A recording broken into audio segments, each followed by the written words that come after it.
उधर बीजेपी के वरिष्ठ नेता नंद कुमार साय का बयान सामने आया है। बीजेपी में आक्रामक नेतृत्व की जरूरत है, सबकी समीक्षा करने की जरूरत है क्योंकि चुनाव के लिए अब समय बचा नहीं है। आक्रामक चेहरे को सामने रखकर पार्टी को मजबूत करें, योजना पर अंतिम निर्णय लेने की जरूरत है।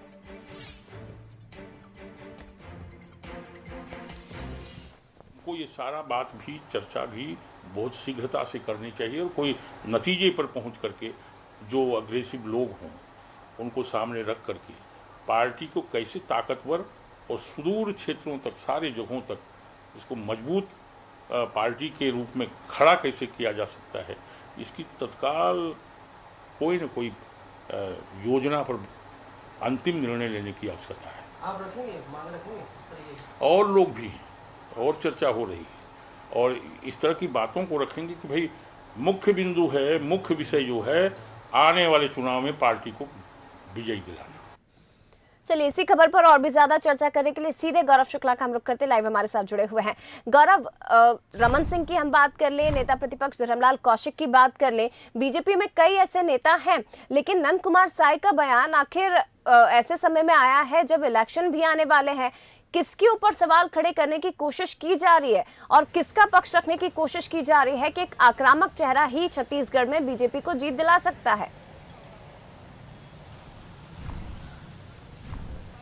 जी बिल्कुल, देखिए ये नंद कुमार साय का बयान कहीं ना कहीं एक राजनीतिक उठापटक को जो है वो प्रेरित करता है, क्योंकि नंद कुमार साय जो हैं वो लगातार अपने पार्टी लाइन से अलग हटकर बयान देते थे। जो यहाँ पर कार्य चल रहा है, पार्टी लाइन का कार्यकारिणी जो है और जो बाकी चीज़ें चल रही हैं उसे लेकर वो हमेशा नाराज नज़र आते थे। उनको कई बार उन्होंने इसका खुलकर विरोध भी किया था और आज एक बार फिर से जब उन्होंने पार्टी में आक्रामक नेतृत्व की बात कही है तो कहीं ना कहीं एक ये आने वाले जो चुनाव है 2023 के लिए बड़ी भूमिका निभा सकता है। यदि बात की जाए तो पहले से ही जो मुख्यमंत्री चेहरे को लेकर जो बातें उठती चली आई थी, चाहे वो मुख्यमंत्री पूर्व मुख्यमंत्री डॉक्टर रमन सिंह की बात करें, उन्होंने पहले कहा था कि मैं एक चेहरा हो सकता हूं मुख्यमंत्री का और मेरे चेहरे में जो है पार्टी जो है वो चुनाव लड़ सकती है, लेकिन इसे केंद्र ने सिरे से नकारा था, बीजेपी ने, केंद्रीय बीजेपी ने नकारा था। और आज जब एक बार फिर से ये चुनाव को लेकर जो नंद कुमार साय का बयान आया है वो काफ़ी चौंकाने वाला है। उनका साफ तौर पर कहना है कि नेतृत्व यदि आक्रामक होगा तो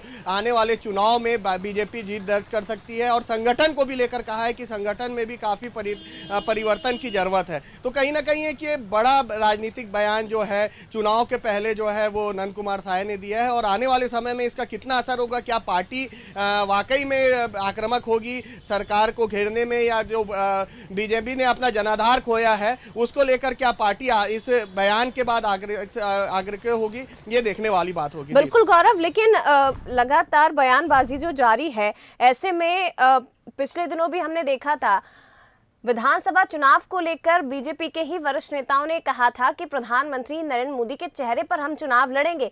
और इसके अलावा अगर बीजेपी शासित बाकी राज्यों की बात करें तो वहां पर इस तरह का कोई बयान नहीं दिया गया। इसका मतलब यह है कि पार्टी नेतृत्व, हाईकमान भी जानता है कि छत्तीसगढ़ में कोई बड़ा चेहरा नहीं है और उसे ही आग हवा देने की कोशिश साय ने की है, नंद कुमार साय ने। जी बिल्कुल, ये सही बात है। अभी जो विधानसभा सत्र हुआ था उस बजट सत्र के दौरान बीजेपी के विधायकों ने कहा था कि पार्टी जो है 2023 छत्तीसगढ़ में चुनाव जो है वो प्रधानमंत्री के चेहरे में लड़ेगी, प्रधानमंत्री को ही वो फेस करेगी और प्रधानमंत्री के नाम पर लोगों के बीच जाएगी। केंद्र की जो योजनाएं हैं और केंद्र जो छत्तीसगढ़ के लिए करता आया है, नरेंद्र मोदी की सरकार ने जो छत्तीसगढ़ को दिया है उसे लेकर वो लोगों के बीच में जाएंगे। इसी के लिए मैंने पहले भी आपसे कहा था कि पूर्व मुख्यमंत्री रमन सिंह ने भी अपना नाम आगे किया था। उन्होंने कहा था, मीडिया से कहा था कि मैं हो सकता हूं, मेरे चेहरे पर जो है 2023 चुनाव लड़ा जा सकता है, लेकिन उसके कुछ दिनों बाद ही ये बयान जो है वो पार्टी बीजेपी के जो विधायक है उनके द्वारा खुलकर सामने आया था। तो कहीं ना कहीं एक ये बड़ा जो चुनाव के लिए उठापटक है, 2023 विधानसभा चुनाव के लिए उठापटक है, जो जनाधार खोया है बीजेपी ने अपना, बहुत कम सीटों पर सिमट के रह गई है, उसे लेकर ये एक बड़ा जो है बात कही जा सकती है नंद कुमार साय। और जो पार्टी के विधायक जो हैं वो अपने आप में यहाँ छत्तीसगढ़ में किसी भी एक बड़े फेस को सामने नहीं रख पा रहे, ये एक बड़ी सोचने वाली बात रहेगी। जी बिल्कुल, और अगर ऐसे में बीजेपी आगे भी बढ़ती है तो एक बड़ा निर्णय गौरव होगा, क्योंकि वाकई में छत्तीसगढ़ में फिलहाल जो स्थिति बनी हुई है, ऐसे में पार्टी को सोचने की काफी जरूरत है। हमारे साथ राजनीतिक मेहमान भी इस खबर पर और भी ज्यादा चर्चा करेंगे। बीजेपी से हम जुड़ने की कोशिश करेंगे, थोड़ी देर में वो हमें ज्वाइन करेंगे। सुरेंद्र शर्मा हमारे साथ, अध्यक्ष कृषक कल्याण परिषद से जुड़ गए हैं। सुरेंद्र जी, बहुत स्वागत है आपका बंसल न्यूज पर। जी नमस्कार। सुरेंद्र जी, बीजेपी की ओर से जो नेता हैं, वरिष्ठ नेता नंद कुमार साय, उन्होंने एक बड़ा बयान दिया है। उनकी ओर से कहा गया है कि बीजेपी में आक्रामक नेतृत्व की जरूरत है और आक्रामक चेहरे के साथ ही चुनाव पार्टी जीत पाएगी। इसे किस तरह से आप देखते हैं सर? निश्चित रूप से भारतीय जनता पार्टी आज की तारीख में छत्तीसगढ़ में नेतृत्व की समस्या से तो जरूर दो चार है। हालांकि वो आक्रामक किस बात पे होंगे, ये बात समझ से बाहर की बात है। छत्तीसगढ़ में माननीय भूपेश बघेल जी के नेतृत्व में जिस ढंग से छत्तीसगढ़ सरकार काम कर रही है, भारतीय जनता पार्टी के पास आक्रमण के लिए कोई जगह नहीं है। मगर ये बात जरूर है कि जब से 2018 में छत्तीसगढ़ की जनता ने भारतीय जनता पार्टी को 14 सीट पर समेट दिया है, तब से भारतीय जनता पार्टी के बीच में उथल पुथल की स्थिति है। अब पुरेंद्रेश्वरी जी कभी कुछ कहती हैं और जब भी केंद्रीय नेतृत्व आता है वो कुछ कहता है। तो नंद कुमार साय जी ने जो सवाल उठाया है, तो एक भारतीय जनता पार्टी के वरिष्ठ नेता होने के नाते उनकी चिंता स्वाभाविक है। भारतीय जनता पार्टी के सामने नेतृत्व का बड़ा संकट है। हालांकि वो किसी को भी बदल लें, कांग्रेस के सेहत को कोई फर्क नहीं पड़ना है, क्योंकि कांग्रेस जनता के लिए, जनता के हित में जो काम कर रही है, किसान प्रसन्न है और छत्तीसगढ़ में भूपेश बघेल की सरकार के सामने फिलहाल कोई चुनौती नहीं है। सर, ये तो हालांकि हमें इलेक्शन में देखने को मिलेगा कि क्या कुछ चुनौतियां सरकार के सामने हैं या बीजेपी के सामने क्या कुछ चुनौतियां हैं, लेकिन बीजेपी की ओर से जब ये सवाल खड़े किए जा रहे हैं कि एक आक्रामक चेहरे की जरूरत है और पार्टी के अंदर ये सवाल उठ रहे हैं, तो निश्चित तौर पर आगे पार्टी को सोचना होगा। लेकिन कांग्रेस की अगर मैं बात करूं तो आने वाले समय में भूपेश बघेल ही चेहरा होंगे। सुरेंद्र जी, आवाज जी जी जी सर, आपसे ही पूछा है। दरअसल ये मैं तो कह रहा हूँ ना कि छत्तीसगढ़ में पिछले अगर आप लगातार देखेंगे तो 3.5 सालों में जितने भी चुनाव हुए, नगर निकाय चुनाव, नगर पालिका चुनाव, ग्राम पंचायतों चुनाव, उपचुनाव, सारी चीजों में छत्तीसगढ़ की जनता ने कांग्रेस को अपना जन समर्थन हासिल किया है। भारतीय जनता पार्टी के सामने एक बहुत गंभीर चुनौती की स्थिति है जी। और छत्तीसगढ़ में एक तरह से हाशिए पर भारतीय जनता पार्टी चली गई है। ठीक है और सर, कोई चेहरा बदलने से कोई बहुत बड़ा परिवर्तन होगा ऐसी उम्मीद तो नहीं है, मगर नंद कुमार साय जी कह रहे होंगे तो कुछ न कुछ सोच समझ के कह रहे होंगे। ठीक है सर, प्रतिक्रिया ले लेते हैं हमारे साथ। किसी काम का नहीं रह गया। ठीक है सर, प्रतिक्रिया ले लेते हैं। हमारे साथ संजय श्रीवास्तव जी बीजेपी से जुड़ गए। संजय जी, स्वागत है आपका बंसल न्यूज पर। सर, एक बड़ा बयान नंद कुमार साय ने दिया है कि बीजेपी में अब आक्रामक नेतृत्व की जरूरत है। अगर चुनाव जीतना है तो आक्रामक चेहरा ही पार्टी को जीत दिला सकता है। क्यों आखिर? क्या बाकी जो चेहरे अंदर हैं, छत्तीसगढ़ में रमन सिंह है, नेता प्रतिपक्ष धर्मलाल कौशिक के तमाम जो चेहरे हैं वो काफी नहीं है? क्या उनके चेहरे पर बीजेपी जीत दर्ज नहीं कर सकती?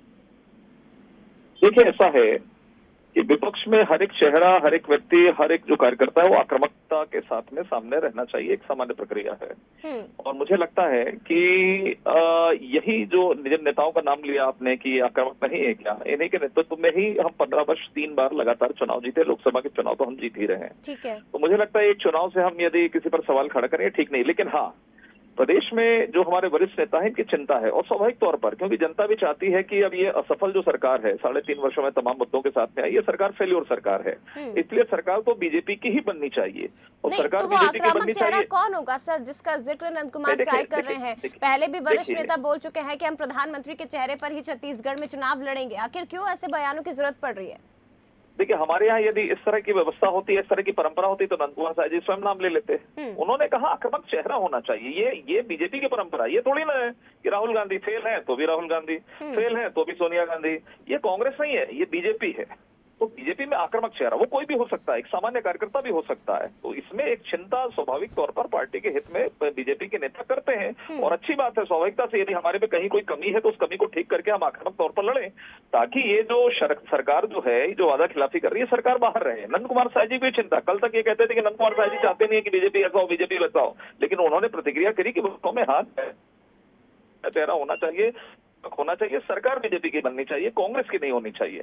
तो मुझे लगता है कि उन्होंने हिंट अपने अनुभव के आधार पर किया है। उन्होंने निश्चित रूप से पार्टी उसको संज्ञान में लेगी, सब विचार करेंगे और आक्रामकता के साथ में चुनाव लड़ेंगे और चुनाव को लाएंगे। लेकिन ये कांग्रेस को नहीं लाएंगे, ये जनता का भी वो है और हमारे बीजेपी के नेताओं का भी फैसला है कि अब कांग्रेस से लोग बोर हो गए हैं, कांग्रेस वादा खिलाफी कर रही है, इसलिए कांग्रेस बाहर का रास्ता देखे। ठीक है, बहुत शुक्रिया आपका संजय जी। इसके साथ ही सुरेंद्र शर्मा जी, आपका भी बहुत धन्यवाद बंसल न्यूज़ से बातचीत के लिए। तो एक बड़ा बयान बीजेपी के वरिष्ठ नेता नंद कुमार साय ने दिया है कि बीजेपी में आक्रामक नेतृत्व की अब जरूरत है, चुनाव के लिए ज्यादा समय नहीं बचा है। ऐसे में आक्रामक चेहरा ही चुनाव में पार्टी को जीत दिला सकता है। ये बड़ा बयान, हालांकि बीजेपी से कैसे देखती है, आगे क्या कुछ निर्णय लिया जाता है, ये जरूर देखने वाली बात होगी।